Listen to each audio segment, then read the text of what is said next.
guys, welcome to Food vs Sharma with me Suman, and today we will be making masala mango, the absolute tasty recipe that you can try using raw mangoes.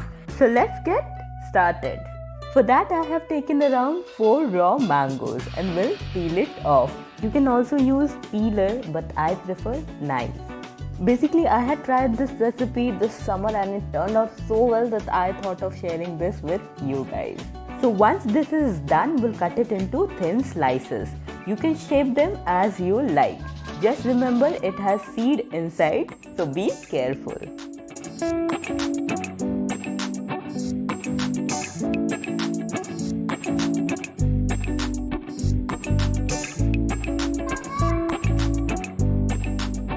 Now separate the seed.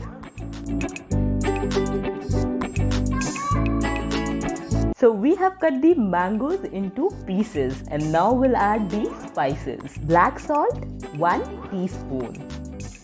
Red chili powder half teaspoon. You can alter the amount as per your taste and preference.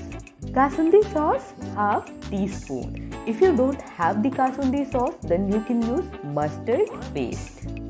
Now give it a good mix, and while mixing you can already smell the magic of raw mango and the spices. And our delicious masala mango is all ready now. Do try this at home and let me know your experience in the comments down below. Guys, if you enjoyed this video, then give this video a thumbs up and do subscribe to my channel for more upcoming interesting recipes.